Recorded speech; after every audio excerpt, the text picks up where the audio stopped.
come to me, thoughts of her won't let me be. Gentlemen, welcome to this video. This is gonna be a sick video. 10 to 12% body fat. How do we get there? It's easy AF, and how do we make it easy AF?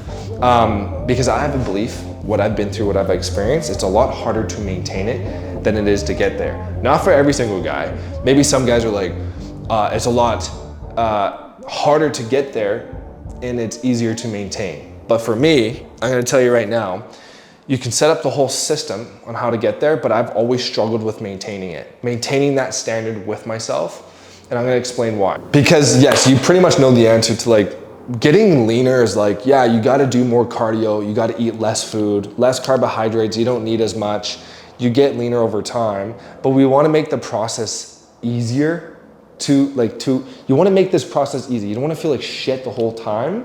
It's going to be relatively challenging. I mean, this is where your physique starts to pop, in my opinion. 10, 12% body fat. You're like, you take off the shirt, your abs are popping, you look a little bit lean, hard, dense. You look in the mirror, you're like feeling your best, you look your best, you go into the bedroom, you're having a good time. Life is great, right? But what I keep seeing from a lot of guys, or guys I talk to, and guys I've coached, is that you can have the plan to get there. You know what I just said, eating less food, doing more cardio, eating less carbs, doing everything to your advantage to get there.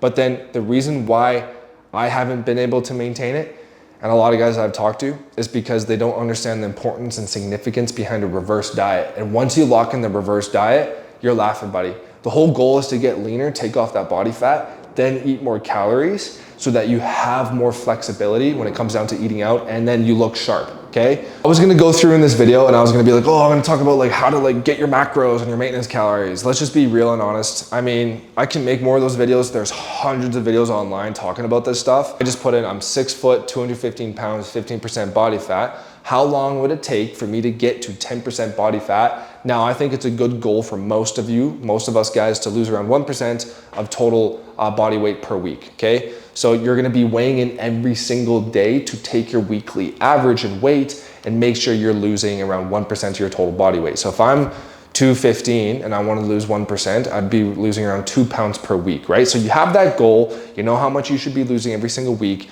Claude and AI is gonna give you like a week to week of like your predicted weight of how much you should be hitting week by week, obviously with losing around 1%. And then how long would it take? I think for me, it was like 7 to 8 weeks. Got it, cool. So now you have a timeline. Here's how long it's gonna take. What gets measured gets managed, and the more data you have, the better. So I'm saying start off with having macros and knowing what you're eating and how much, and keep it to single ingredient foods. Cross out the flexible dieting where you're going around every single day and just tracking food to hit it. You want to get in enough micronutrients. You want to have that nutritional structure in this process to get here, right? And then I'm gonna show you how to do the reverse, or like how I've thought about it, and then get into intuitive eating, which is the trick, where you're not usually using a scale anymore. Because I know this feeling of getting down to 10 to 12% body fat, and then me just kind of like, I get there, I'm excited, it's fun, and then I end up losing myself and the standard of this because I tie my identity to using the food scale. And again, you guys, the food scale, like using the macronutrients, all it is like a tool. It's a form of measurement. It's helped me and so many guys that I've coached.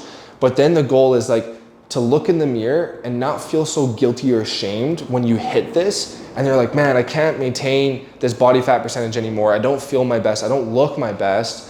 And then the worst thing is to point the finger and blame and be like, well, work got really busy, or I just started seeing this new girl, so you know, honeymoon phase, blah, blah, blah, blah. That's why I couldn't maintain this. Well, maybe you couldn't maintain it because you didn't understand the reverse, and then you just don't build the skill set and the character traits of actually like setting boundaries when it comes down to eating out and having like a rule of thumb of what food you should be eating in the intuitive phase to stay lean. So what I'm gonna do, because you're gonna run into plateaus, I'm gonna talk about what's gonna happen here and how to make the adjustments. But I'm a firm believer of doing more output, more cardio, than decreasing food. I'd rather, like, I think most guys respond better that way. It depends on your lifestyle, what your work looks like. But I'm a firm like believer that if you do it that way, you're gonna feel better throughout the process, turn your body into a furnace and burn more calories by moving more rather than just decreasing food. But you're gonna hit plateaus. So before you increase cardio and do more and decrease your food, and that means usually your carbs. Week by week, it's normal to kind of decrease your carbs. I do it from like 20 to even like 40 grams of carbs week by week, depending on how I feel.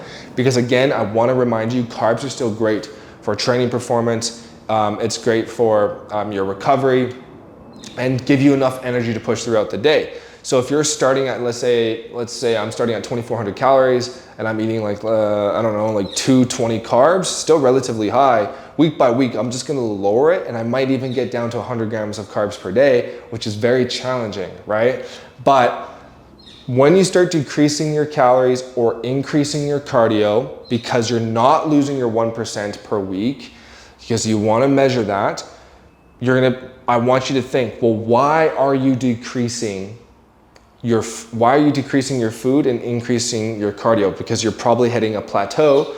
So what's the plateau sauce look like? If you're not losing your 1%, the first place where I want you to look is your lifestyle, okay? So what I mean by that, sleep and recovery. I want you to look at your sleep and recovery. This is huge. Look at your sleep and recovery and ask yourself, are my meals 100%? Well, if your meals are 100% and your sleep and recovery is good and you're still not losing that 1%, then that's when you can start to, okay, let's increase my cardio from, you're doing 1,500 per week, now we're gonna do 1,800. So that's when I would increase cardio and not just decrease food right away. But fix your sleep and focus on your recovery. If that isn't good, you're not gonna get leaner over time. Fix that, make sure the meals are 100%. You can use something like a hedonic scale, which is measuring things from 1 to 10. 10 being like 10 out of 10 best and 1 out of 10 not so good. For example, here's another example. 10 out of 10 for hunger. I'm like 10 out of 10, I'm so freaking hungry, and 1 out of 10 is like, I'm not hungry at all. So the things I want you to look at from a weekly perspective, this is what I do with all my clients, is you're gonna look at your sleep, your hunger, your appetite, your stress, your steps, and your cardio, and you're gonna rate everything. Week by week, you're measuring things, you're making sure you're getting towards that 1% goal. This is where the goal comes in. This is the reverse. So you got 4 to 6 weeks for reverse. That's usually how long it takes. Now, the reverse is the most important part. If you start off on your fat loss phase in week 1 at 2,500 calories, and then 8 weeks, 7, let's say 10 weeks later, you end up at 1,700 calories. Because it's normal for you to go down in food, right? It's normal for you to go down in food, your carbs go lower, and your body's an adapting machine. Once you hit that low calorie, then that's when you reverse, the most important part. So what I would say to do is go back to maintenance calories right away and stick to the single ingredient foods you've been eating, the healthy foods you've been eating. This is most important. You're gonna gain anywhere from 2 to 4%. So let's say I start off at 215, I hit 190, I gain 4% of my body weight. That's around 6 to 7 pounds. But that's a lot from glycogen, water, sodium, more carbohydrates. It's not necessarily fat, but you wanna hold this. You still want to measure your weekly average in weight and make sure you maintain it for 4 to 6 weeks. Once you get through this, don't just start increasing food dramatically. You want your body to adapt and adjust to the maintenance calories and keeping that body fat percentage down and eat more food. There we go. And what ends up happening is a reverse cycle can happen multiple times, right? So let's say you go from 20 to 15%, you do a reverse, and then you feel good, your body adapts, your metabolism's firing, and then you can go from 15 to 10, right? So once you hit that 10, it's easy to maintain. And then this is the trick. The trick is you're tracking your macros still through the reverse, through the intuitive phase. I'm just checking how much time I have here, boys. Through the intuitive phase, that's the point where you're using your intuition of like, this is healthy and this is bad. So you're not tracking your macros, but you're still eating really healthy. You go out, you enjoy yourself, you set boundaries. And this is like the final, like this is where I feel like this is the best part, because you don't necessarily need to eat a food scale, but you understand your macros. So if you get a little bit too fluffy, you go back to tracking macros. Or if you're serious about putting on a lot of muscle and strength, then sure, track your food. It's important to track that, because I think it's a lot harder to gain muscle than it is to lose fat. And so what I've struggled with in the past is a quick tip of what I've struggled is don't link reward to an outcome, but to an identity. So if you link a reward to say, 10 to 12% body fat, I'm getting here so I can go on a trip or do this and hit the beach and look good this summer, then you're linking it to the outcome, so you'll fall off more than when you just link it to a part of your identity. Like, this is who I am. This is the standard that I have for myself. This is how I'm gonna follow through. So this is exactly how I kind of like to lay it out. Keep it very simple. The whole goal with this video is to know that you need to have the discernment within yourself into making the right choices within your nutrition, your training, your sleep, your recovery to get closer to your body fat percentage goal and to make this a whole lifestyle. Discernment. You understand more about yourself and how your body reacts. You don't just drop calories and increase cardio because that's what everybody else does and they can never maintain it. So hopefully this helped out, guys. If it did, awesome. Love you guys. If you have any questions, hit me up. Follow me on Instagram. I'm always talking about this stuff.